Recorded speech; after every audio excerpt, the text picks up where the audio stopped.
Hey everyone, how's it going? I hope you're all doing great and following the 3 H's of the channel.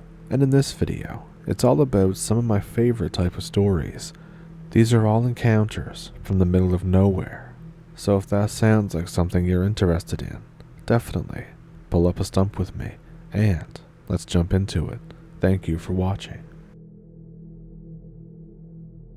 So this happened over 12 years ago. My family owns a farm in the heart of an Indian reservation. One winter, I was home for Christmas, taking care of the farm while my parents were away Christmas shopping. As I was home by myself, way late in the night, I could hear all of our cows freaking out. I knew that it had to be the wild dogs that are rampant in the area, so I throw on some boots, grab a shotgun, load it up, and head out into the field. This was a perfect scenario for a horror movie. It was cloudy, but there was a full moon, and it was breaking through the clouds just right to light up all the snow. I ran out into the middle of the field, just in time to see two dogs.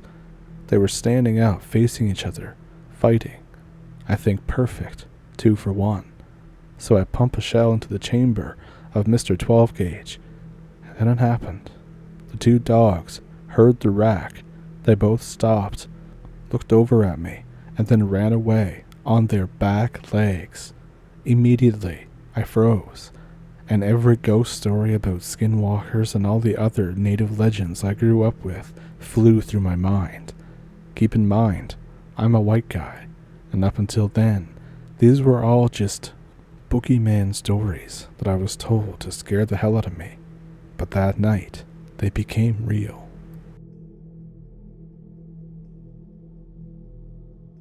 I have a weird story from Mexico.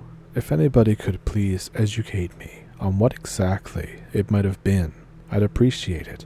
I've been trying to figure it out for years. So my friend was visiting his friends in Mexico City. He invited me to come. I didn't know them, but I decided that I would.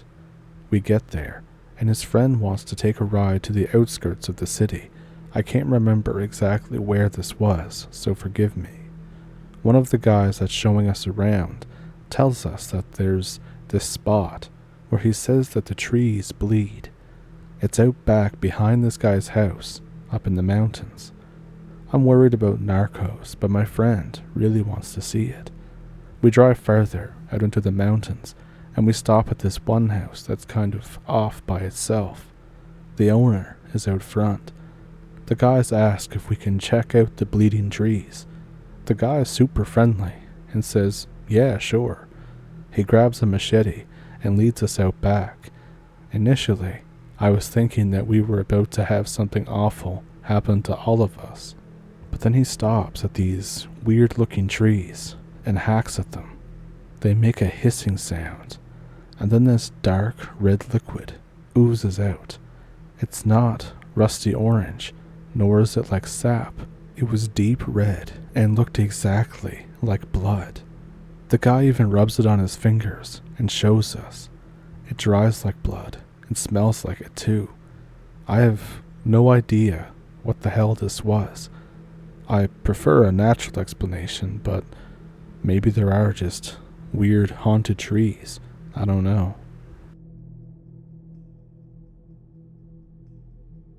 This was sent in to me by Robert, so Robert, I hope I can do your story justice. This happened in the mid-90s in Virginius, Vermont, on Lake Champlain. I was staying with my friend Tom. We would rent a cabin on the lake every year to go fishing and swimming. We were staying for a week as usual. Tom had a family emergency, so he had to leave, but was coming back in a few days. There was a big bass fishing tournament, and the cabins next to us were filled with other people fishing. The other people seemed friendly, but strange, but no big deal. I decided to go fishing that night, down at our favorite spot for catfish, so I drove down to where we fish. It's a causeway with the lake on one side and swamps behind the road. I noticed that no one else was there fishing. It was only going to be me. Usually, it was a popular spot. I was like, okay, I guess I can get the best location. I parked the truck about 75 yards away in the parking area. and I walked down to set up. It was a nice breezy night. I sat down to relax and see if I could catch something. It was about 30 minutes later that I noticed a far-off howling sound. It was behind me, and I figured it was in the forest behind the backwater. It was very dark, and I never saw any cars coming by. I kinda hoped to see someone, if you know what I mean. Now the howling sound was getting louder and closer. I was still trying to figure out what it could be. I spent a lot of time in the woods with coyotes and coy dogs, but it wasn't either. I was certain that it in fact sounded like a large animal, or animals. You know, like when something has more depth to the sound. It was kind of scary. I still was like, hey, at least it can't get across the backwater behind me. That made me feel safer. But what started to worry me was the sounds were seemingly still coming toward me. These howling growls were something that you wouldn't feel comfortable or safe, let alone being by myself with no protection. When they crossed the swamp, they became much closer. I really started to worry. The sounds appeared to start surrounding me. I didn't want to be cut off from my vehicle. I felt like I had one chance to leave, so I grabbed all my gear and ran as fast as I could to my truck, always feeling like something was following me in the darkness. I jumped in and took off as fast as I could. I got back to the cabins and was turning in when the fisherman on the cabin next to me gave me this strange stare. I was like, I'm going somewhere else tonight for a while. I drove across the bridge to New York to Port Henry until I found a lighted pull-off, ironically in front of Champ Sightings. I parked there for a few hours until I felt like going back. This may not be the scariest story, but anyone who has ever felt hunted and felt like your life might be in danger would understand what I felt, and I'm not sure what it was. Any thoughts? Robert. So Robert, I hope I could do your story justice. Thank you for sending it in. So I've always liked and feared the paranormal, but now I've mostly lost that fear and just kept an interest. This is why I say mostly. I should first mention that by 8 p.m., no one except teenagers are downtown. I've been alone late at night walking home on a creepy road with salt marsh on either side, and even been alone once in the woods and didn't really fear anything. But once I reached the street in front of my house, property, I feel like someone's watching me, and I quickly run inside where I feel just slightly safer. I never thought much about this until recently I remembered something from when I was 10 and 12 years old. Across the street from my house, there's a pretty unkempt dirt road that goes to a little nature trail. Being 10 and wanting to explore everything, I biked down the dirt road until it ended with salt marsh on either side of me. I look to the right and I see a small clearing with a few trees on either side of the marsh. Dumbass me tries to walk through the bog and get to this clearing. I reach the clearing eventually, and I run around and do 10-year-old things. But then, for some reason, I stopped, and I made direct eye contact with what I now noticed, an all-gray, translucent, 5'9" human figure watching me. I have no idea how long it was doing this, but it notices that I notice it, and it runs toward the direction of my house. I turn and run, and then bike as fast as I can home. Now, of course, I go back there, but with friends. Now 12, I walk back with some friends, and we go down a trail. All seems a-okay, until we see a shack about the size of 2 refrigerators. We look into the window, seeing nothing but black. We also notice pots and other early 1900s objects. We go forward on the trail, and we end up about 2 minutes later going back to fetch something that we left near the shack. The shack is gone. Just gone. It's a straightforward trail, and there's no way that we just lost a shack in 2 minutes. We continue and go to the dirt road. We pass the clearing location and go to a dead end and turn left to a fence that says no motor vehicles past this point. Yay, another trail. We go down the trail with walls of trees. Nothing unusual, except we find these creepy and out-of-place foundations. 2 of them. The foundations were probably a house and something else that's smaller. It had rusted metal on it. Even weirder, there were 3 houses on this dirt road, and we found people who were living in them. One house was always up for sale because it was super nice and big, and this second house, we find out that it's always up for sale, and whenever somebody buys it, they never stay there longer than a year. Weird, right? Well, the third house is kind of much further into the woods. It has Christmas lights up, 24/7, 365, every year since I was 10. But there's never a car in the driveway, there's never any lights on, and green mossy crap on every window. It's a 1-floor, 1970s to 80s looking house. Despite all this, it seems lived in. This is just a list of weird things that happens in my little area of nowhere.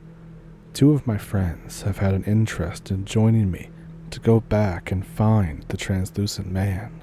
I think I should.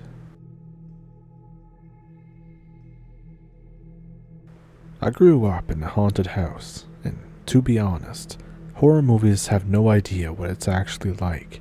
The house's history isn't really important in this case, but nothing bad has ever happened here or in our family since we've been living here, and we've been living in it since my mom was little. It's actually her dad's house, but we inherited it when he passed away. And as long as I can remember, there's been a house rule that if you talk to someone by yourself, you call for that person to make sure that whoever you're talking to is the real one. Basically, every day I would have a conversation where I'd run into somebody, call for them anyway, and the version of them that I was talking to would just stop being there. Not blinking out or whatever, but sort of like how you can't ever remember the minute that you fall asleep. They're just there, and then they're not, and you sort of have this feeling that they actually weren't ever there at all. And for us, this is so normal that we don't even freak out about it. But we have that rule because it used to be the fake versions that would try to cause trouble, spreading rumors, saying really nasty comments, just to make everybody angry. It's literally an everyday thing, and none of us ever think it's a big deal. We probably even have our own ways of rationalizing it. So fast forward a few years later, my mom gets sick. It's cancer, and she eventually dies from this. In the hospital, that is, not in the house. I was very sad for a long time. I kind of wished that maybe she'd show up in the house, but she hasn't. But one day, one afternoon, after school, I go to get a soda from the fridge, and my mom is just standing there at the sink. I'm scared, but I'm also excited because I haven't seen her in what feels like forever. She looks at me, and she's crying. I ask her if she's at peace where she is now. She looks really sad and says, "No, there's nothing." And then suddenly, just isn't there anymore. Now that really screwed me up. I'm 90% sure that it's just the house screwing with me like it always does, but I also haven't seen my mom ever since that. It still terrifies me.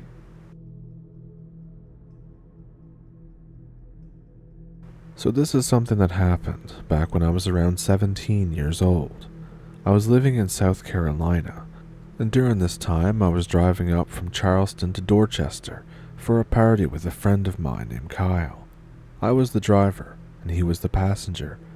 Now, I'd lived in South Carolina for 7 years, and spent another 6 in Sevierville, Tennessee prior to that, and I was in love with the wilderness. Nothing creepy had ever happened to me in all that time, regardless of how rural or backwoods that I'd gotten. So driving up there, the hour got late. We were on a stretch of lonely road with nothing but woods and swamp on either side of this road. No buildings, no houses, and no real civilization around for 30 miles ahead and behind us. The conversation was the typical 17-year-old dude conversation. Dude, we're going to get so wasted. I haven't seen these guys in forever, and so on and so forth. I did have my eyes on the road, however, in order to make sure that I don't slam into some random wildlife crossing by. With no lights in the woods at 1:30 in the a.m., visibility was not great. As I'm talking, I spot something about 500 feet up the road, walking along the side of the pavement towards our car. As my mind is on driving in the conversation, my first thought on the figure was it's probably some hitchhiker or maybe someone's car broke down. However, as soon as I heard how strange both of these possibilities sounded, I started to watch the figure more closely. 1:40 in the a.m. now. We're in the middle of the woods, with no civilization for dozens of miles in either direction. The road is a one-way. I haven't passed a car or seen another car in over an hour.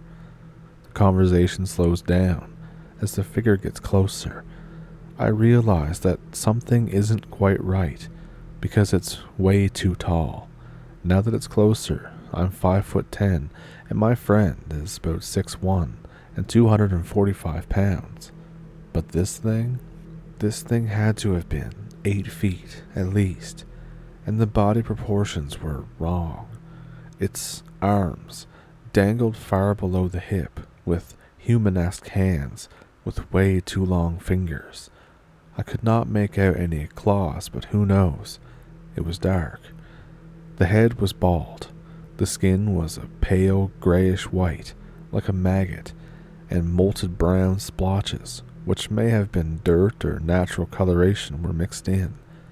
The eyes were black, large, and reflected light in a predatory way when the truck's lamps shone on them. The legs were bent oddly at the knees, but were quite long nonetheless. I couldn't make out the feet, but the hands were human-ish, so I would presume the feet were too. The worst part was the mouth. Imagine a human mouth, where the lower jaw has been stretched and distended all the way to the chest. The teeth were yellow and sharp. The mouth was red, but had no visible tongue lolling around. Conversation stopped dead. I flicked the high beams on, as it seemed to be quickening its pace as we approached, moving very jerky and in a halting manner, and when the high beams hit it, it shrieked in a weird, two-toned way and made to move across the road, which was bad, because my reaction had been to slam on the accelerator in order to pass the thing by. We locked eyes as I approached, and I introduced the gray-skinned thing to a Ford F-150 doing around 70. When we collided, everybody screamed. Myself, Kyle, and Stretch Armstrong here, and the thing made a pleasantly solid thum upon impact with the right corner of the hood and bumper. The shrieking stopped abruptly and turned into a squalling moan, and the impact sent it hurtling into a tree on the roadside. We kept going. There was no blood, and only minor damage to the truck. I love steel. As we passed it, I told him to check on our 6, and he said, "It's down. I can see its legs. It's not moving." I nodded once and stayed quiet for another 5 minutes. My friend, who was used to being a badass and playing high school football on the D-line, was visibly shaken. He was in his seat, and he was hyperventilating. I drove the rest of the way in silence, got to the party, and said hi so I could get through the door, locked myself in the bathroom, looked at myself in the mirror, and probably cried for about 15 minutes. I have no clue what road. I live in Miami now. I'm 27. I don't really care whether or not anyone believes me. I know what I saw, and I saw it way before I have ever even heard of these things existing or knew what a skinwalker was. I was a huge nerd, very much into D&D and other crap, so part of my issue was trying to figure out what monster I even saw. It didn't even seem to match any description of anything I'd ever heard of. All I knew was it wasn't human, and we gave it a black eye in exchange for a dented hood and scratched paint, so I knew it was solid and not some kind of ghost or hallucination. I actually decided to share this story because I've seen some of the skinwalker stories online, and people have mentioned them as being gray-skinned, naked men, which synced up exactly with what I saw. It's actually comforting to know that other people have encountered these things, and I hope it comforts the people who have encountered them to know that they don't seem to enjoy being broadsided by 3 tons of steel at 70 miles per hour. So did any of those encounters stick out to you? If so, which one? Let me know in the comments. Do you have one of your own? I have an email in the description below that you can send them to if you'd like to. Also down there is a PayPal and a Patreon if you would like to support the channel that way. And of course there's super thanks here on YouTube. And if you enjoyed the video, then don't forget to subscribe and like the video and hit the notification bell and all that stuff. I'm sure that you're all used to hearing this spiel by now, but I don't know why the middle of nowhere is always like my favorite place to hear stories about. It must be because there's a liminal aspect to it, or you just really don't know what could be out there kind of thing. One of the more funny stories from the middle of nowhere is, I think it was 2018. I was driving on this highway that, when you're in the middle section of this highway, half an hour in either direction until you find any houses even. So I was driving on this road. I don't remember what I was doing, but I was just driving on this road, and I see a lynx, which are pretty rare to see. And I was like, man, I gotta get a picture of this. And it was in the wintertime too, so I stopped the car, and the lynx is just chilling on the side of the road, just staring at the car. So I opened the door to get out. I probably wasn't thinking of getting mauled to death by a lynx, but I decided I really wanted this picture, right? So I get out of the car, and I get my camera on my phone all set up, and I get it all in the view and everything. And then I kind of move my foot to brace myself almost, and I just wipe right out on the ice. And the last thing that I saw of the lynx before I had to get up was it gave me the most offended look, oh, humans. And then it just went off into the trees again. But yeah, that's just a weird, funny experience from the middle of nowhere for me. But anyways, I hope you enjoyed the video, and I hope you'll tune in for the next one. Thank you for pulling up a stump, and thank you for watching.